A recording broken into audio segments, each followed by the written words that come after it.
ప్రాముఖ్యమైన విషయం, క్రైస్తవ్యానికి అవసరమైన విషయం. జనరల్గా ఈ మధ్యకాలంలో చాలామంది పాస్టర్స్ అండి పాటలు రాయగలుగుతున్నారు, కానీ దాన్ని ప్రొడ్యూస్ చేయలేకపోతున్న రీజన్ ఏంటంటే అమితమైన ఖర్చులు, మితిమీరిన ఖర్చులు. చాలా అంటే చాలా కాస్ట్లీ ఉందండి మ్యూజిక్ ఇండస్ట్రీ.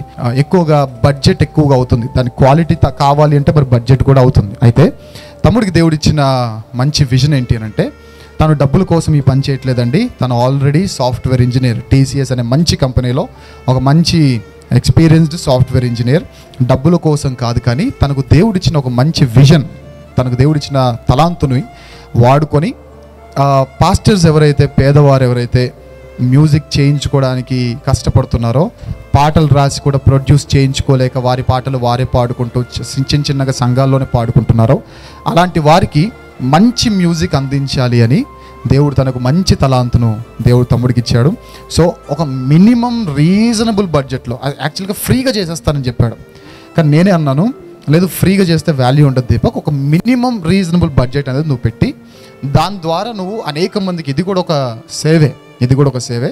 సో ఎవరైతే పేదవారు ఎవరైతే ఉన్నారో ఆ పేదవారు మ్యూజిక్ చేయించుకోలేని వారికి నువ్వు మంచి మ్యూజిక్, చాలా మంచి మ్యూజిక్ ఆర్టిస్ట్ అండి, చాలా మంచి టాలెంటెడ్ పర్సన్, పైగా మ్యూజిక్ అన్ని పక్కకు పెడితే మంచి క్యారెక్టర్ కలిగిన అబ్బాయి, మంచి తగ్గింపు కలిగిన అబ్బాయి. సో ఈ తగ్గింపు, ఈ క్యారెక్టర్ ప్లస్ తనకున్న టాలెంట్, ఈ రెండు కలిస్తే దేవుడు ఎంత చక్కగా వాడుకుంటాడో మీకు ప్రత్యేకంగా చెప్పక్కర్లేదు. సో దీపక్ మ్యూజిక్ కంపోజ్ చేయడానికి సిద్ధపడుతున్నాడు. కాబట్టి మీలో ఎవరైనా పాటలు రాసుండి బయట బడ్జెట్ ఎక్కువైపోతుంది కాబట్టి మేము చేయించలేమేమో, మాలాంటి వారికి ఇంకా చేయించే అంత లేదేమో అని బాధపడే బదులు తమ్ముడి నెంబర్ తీసుకోండి, తమ్ముడిని కన్సల్ట్ అవ్వండి.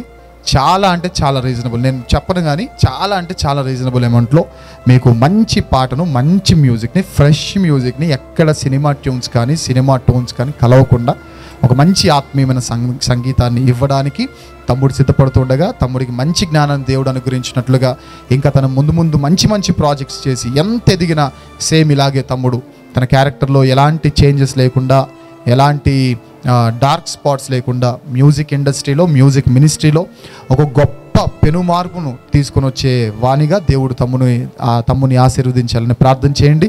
అండ్ మీలో ఎవరికైనా సరే ఆ పాటలు రచించిన వారు ఎవరైనా ఉన్నా, బయట బాగా కాస్ట్లీ ఉంది కాబట్టి మేము చేయించలేము అని వెనకబడేసి లేదా ఆ కృంగుదల్లో ఒకవేళ మీకున్నా, ఖచ్చితంగా మీకు మంచి ఆశాజ్యోతి లాంటి వాడు దేవుడు అనుగ్రహించిన ఒక మంచి ఒక సపోర్టింగ్ స్టాఫ్ లాంటి వాడు. కాబట్టి తమ్ముని సంప్రదించండి. మీరు ఖచ్చితంగా మంచి మ్యూజిక్తో మంచి సాంగ్స్ని రిలీజ్ చేయడానికి దేవుడు మీకు కృపనిస్తారు. సో తమ్ముడి గురించి కూడా ప్రార్థన చేయండి, వాళ్ళ అమ్మగారి నిమిత్తం ప్రార్థన చేయండి, వారి కుటుంబాన్ని బట్టి కూడా ప్రార్థన చేయవలసిందిగా కోరుతున్నాను. Thank you Deepak.